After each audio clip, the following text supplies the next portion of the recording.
नमस्कार दोस्तों। आज हम लोग बात करेंगे ईरान और अमेरिका जंग के बारे में कि ईरान जो है वो अमेरिका के साथ में कितना दिन तक और जंग लड़ सकता है। अर्थव्यवस्था और बुनियादी ढांचे पर भी भारी दबाव के बावजूद ईरान के नीति निर्माता अभी भी जंग खत्म करने को लेकर जल्दबाजी में नहीं दिख रहे हैं।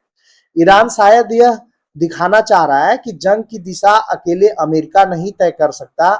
ईरान को शायद यह उम्मीद है कि वह अमेरिका के लिए सैन्य, आर्थिक और राजनीतिक बोझ बढ़ाकर उसे अपनी कुछ मांगे मनवाने के लिए तैयार कर सकता है। लेकिन बहुत कुछ एक अहम सवाल के जवाब पर निर्भर कर सकता है। ईरान वास्तव में इस जंग को कब तक जारी रख सकता है? ईरान जंग को कितना लंबा खींच सकता है? तो इस जंग में ईरान की डिफेंस इंडस्ट्री और मिसाइल उत्पादन फैसिलिटीज के कुछ हिस्सों को टारगेट किया गया, लेकिन नुकसान का सही आकलन करने वाला कोई स्वतंत्र आंकड़ा उपलब्ध नहीं है। चैटम हाउस थिंक टैंक के अपने ताजा आकलन में कहा गया कि ईरान के मौजूदा मिसाइल भंडार का कोई भरोसेमंद आंकड़ा नहीं है। समय के साथ ईरान की ओर से दागी जाने वाली मिसाइलों की संख्या कम होती गई, लेकिन जंग जारी रखने की क्षमता का आकलन केवल मिसाइलों की संख्या के आधार पर नहीं किया जा सकता। दरअसल ड्रोन, क्रूज मिसाइलों का उत्पादन आसान और तेज हो गया है। अब तक मारे गए कमांडरों की जगह नए कमांडर नियुक्त किए जा चुके हैं और कमांड ढांचा अभी भी बरकरार है। जॉर्ज वॉशिंगटन विश्वविद्यालय में अंतर्राष्ट्रीय संबंधों के लेक्चरर मोहम्मद गायदी ने कहा कि ईरान संभवतः लंबे समय तक मिसाइल दागने की अपनी क्षमता बनाए रख सकता है। हालांकि इसकी तीव्रता कम हो सकती है और हॉर्मुज स्ट्रेट में बाधा पैदा कर सकता है। ईरानी नीति निर्माताओं का मानना है कि लंबे समय तक चलने वाला संघर्ष अमेरिका को भी नुकसान पहुंचा सकता है।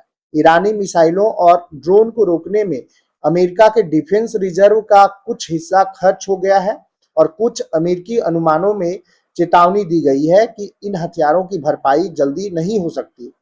गाइडी का यह कहना है कि तेल की कीमतों पर जंग के असर और अमेरिका की घरेलू राजनीतिक हालात ने तेहरान में यह उम्मीद जगा दी है कि वह वॉशिंगटन को अपनी कुछ शर्तें मानने के लिए मजबूर कर सकता है।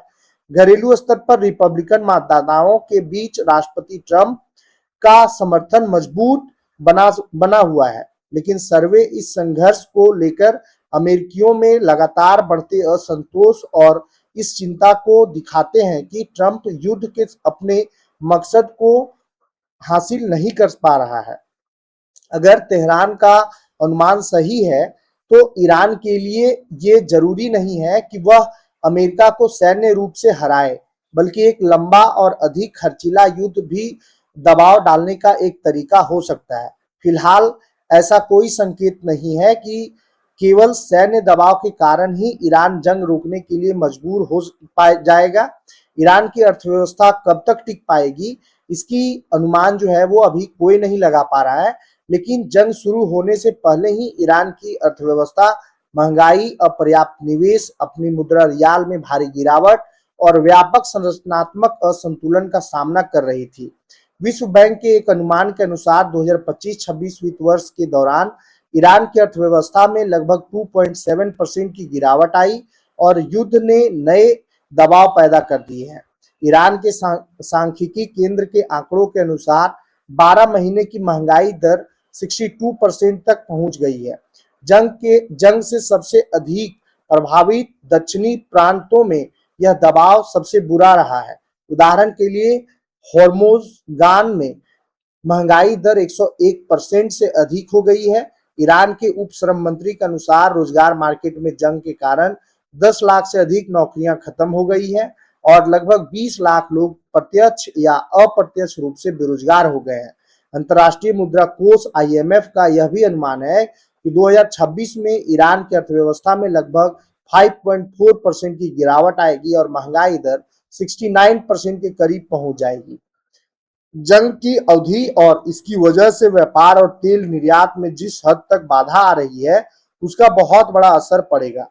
हॉर्मुज स्ट्रेट एक तरफ से तो दबाव बनाने का साधन है, लेकिन दूसरी तरफ एक असुरक्षा का कारण भी है।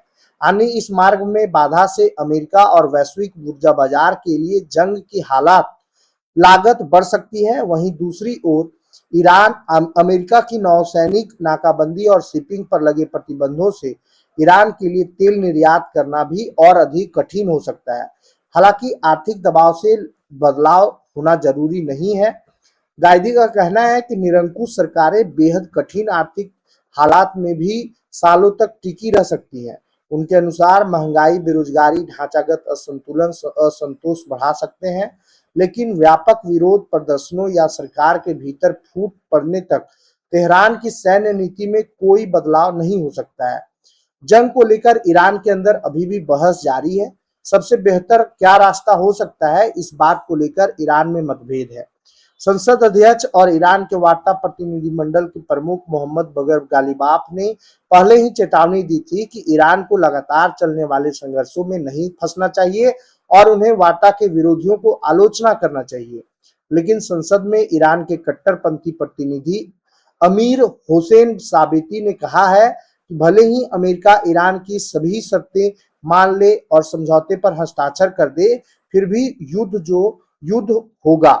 इस असहमति को केवल युद्ध समर्थक और शांति समर्थक गुटों में बांटा नहीं जा सकता। गालिबाफ का कहना है कि वे ऐसे किसी समझौते को स्वीकार नहीं करेंगे जो ईरान के अधिकारों की रक्षा ना करे। मतभेद मुख्य रूप से इस बात पर है कि निरंतर दबाव से तेहरान को कितना अधिक लाभ मिल सकता है और वह कौन सा बिंदु है जहां नुकसान लाभ पर भारी पड़ने लगे। जनता की क्या राय है? जंग जारी रखने के बारे में उनकी राय जानने के लिए कोई स्वतंत्र और विश्वसनीय जनमत सर्वेक्षण उपलब्ध नहीं है और सोशल मीडिया पूरे समाज का प्रतिनिधित्व नहीं करता है। लेकिन बीबीसी को एक साक्षात्कार में ईरान के विशेषज्ञ और German institute for international and security affairs के विजिटिंग फेलो हमीद रेजा अजीजी ने कहा है कि इस्लामिक गणराज्य के लिए सबसे खतरनाक मोर्चा अंततः उसका घरेलू मोर्चा हो सकता है।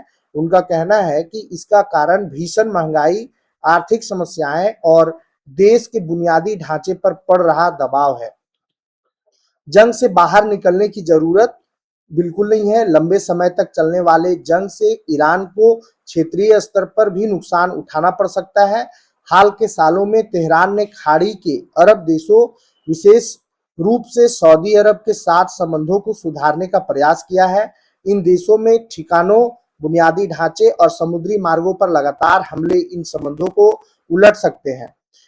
इन देशों ने अब तक तनाव कम करने और बातचीत की ओर लौटने की कोशिश की है, लेकिन ईरान या उससे जुड़े सैन्य बलों के हमलों के खतरे को वे जितना अधिक महसूस करेंगे, अमेरिका के साथ रक्षा सहयोग को मजबूत करने और संभवतः ईरान के खिलाफ भी सहयोग बढ़ाने के लिए उनकी इच्छा और तेज होगी। किसी भी दीर्घकालीन जंग से अमेरिका पर पड़ने वाला दबाव ईरान के लिए तभी राजनीतिक रूप से महत्वपूर्ण होगा जब तक वह उस दबाव को वार्ता की मेज पर रियायतों में बदल सके। यह भी साफ नहीं है कि ईरान को जंग का स्वीकार्य अंत प्रदान करने में सक्षम समझौता कैसा होगा या ऐसा समझौता कैसे संभव हो पाएगा। अजीजी कहते हैं कि ईरान की रणनीति में जो कमी है वह यह है कि जंग के दौरान हासिल किए गए प्रभाव को अस्थायी राजनीतिक लाभ में कैसे बदला जा सकता है। तेहरान ने यह तो दिखा दिया है कि वह वैश्विक ऊर्जा आपूर्ति को बाधित कर सकता है और अमेरिका और उसके सहयोगियों पर दबाव डाल सकता है, लेकिन यह साफ नहीं है कि वह लंबे समय तक अमेरिका और खाड़ी देशों के साथ टकराव की स्थिति में कैसे बना रह सकता है। अब तक सैन्य, आर्थिक या राजनीतिक बाधाओं में से कोई भी कारण ईरान को जंग जारी रखने से नहीं रोक सका है, लेकिन जंग जितना लंबा हो चलेगा, घरेलू आर्थिक दबाव उतना ही बढ़ेगा, ईरान के क्षेत्रीय संबंध उतने ही खराब होंगे और ऐसे समझौते तक पहुंचना उतना ही मुश्किल हो जाएगा जो इन नुकसानों की भरपाई कर सके। और इस तरह से ईरान और अमेरिका का जंग जो है अभी लगातार जारी रहने की संभावना जो है वो अधिक है।